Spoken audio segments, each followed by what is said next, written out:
बहुत समय पहले की बात है। एक हरे भरे जंगल में बिल्लू भालू रहता था। बिल्लू एक बड़ा और ताकतवर भालू था, लेकिन उसकी ताकत से भी ज्यादा उसकी समझदारी की हर कोई तारीफ करता था। जंगल के सभी जानवर उसे अपना मार्गदर्शक मानते थे। वह बहुत शांति प्रिय और दूसरों की मदद करने वाला था। हर दिन वह जंगल में घूमता, शहद खाता और अपने दोस्तों के साथ समय बिताता। एक दिन बिल्लू जंगल में टहलते हुए महसूस करने लगा कि कुछ तो गलत हो रहा है। पेड़ सूखने लगे थे, नदी का पानी घटने लगा था और खाने पीने की चीजें भी कम हो रही थी। उसने गौर किया कि कई जानवर भूखे और प्यासे थे। बिल्लू को बहुत चिंता हुई और उसने सोचा, अगर मैंने अभी कुछ नहीं किया तो हमारा पूरा जंगल खत्म हो जाएगा। बिल्लू ने तुरंत अपने करीबी दोस्त गोलू हाथी, टिल्लू खरगोश और चीकू बंदर को बुलाया।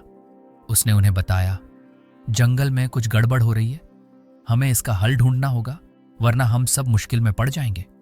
गोलू हाथी ने गहरी आवाज में कहा, हमें मिलकर पानी का कोई नया स्रोत खोजना चाहिए, क्योंकि नदी का पानी तेजी से घट रहा है। चीकू बंदर बोला, शायद जंगल के भीतर कोई और जगह हो जहां से हम पानी ला सकें, हमें वह जगह खोजनी होगी। फिर सभी जानवरों ने बिल्लू की योजना को मान लिया और एक टीम बनाई जिसका काम जंगल की छानबीन करना था। बिल्लू, गोलू, टिल्लू और चीकू सभी जंगल के अलग अलग हिस्सों में जाने लगे। बिल्लू भालू ने जंगल के सबसे गहरे हिस्से में जाने का फैसला किया। वह जानता था कि वहां जाने में खतरा हो सकता है, लेकिन उसके बिना कोई और रास्ता नहीं था। चलते चलते वह एक पुराने और डरावने हिस्से में पहुंच गया, जहां लंबे समय से कोई जानवर नहीं गया था। उस हिस्से में बड़े बड़े चट्टानें थीं और एक छोटी सी गुफा दिख रही थी। बिल्लू को लगा कि शायद इसी गुफा में कोई रहस्य छिपा हो सकता है। जैसे ही बिल्लू गुफा के अंदर गया, उसने देखा कि वहां एक बड़ी नदी बह रही थी, लेकिन उस पर बड़ी बड़ी चट्टानों ने रास्ता बंद कर रखा था।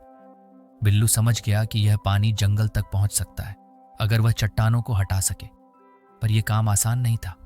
बिल्लू ने सोचा, अगर मैं अकेले कोशिश करूंगा तो शायद यह काम पूरा ना हो सके, मुझे अपने दोस्तों की मदद लेनी होगी।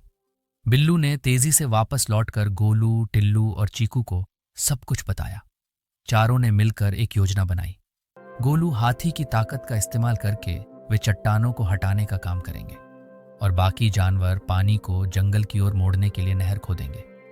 जब सभी जानवरों ने मिलकर काम करना शुरू किया तो उनकी मेहनत रंग लाने लगी। गोलू हाथी ने अपनी सूंड से बड़ी बड़ी चट्टानें हटानी शुरू की और बाकी जानवरों ने नहर खोदने का काम किया।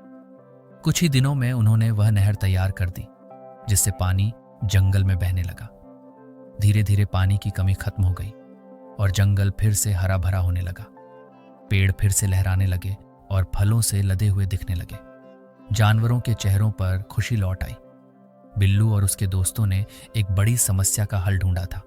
सभी जानवरों ने बिल्लू भालू को धन्यवाद कहा और समझा कि मिलजुल कर काम करने से कोई भी कठिनाई पार की जा सकती है।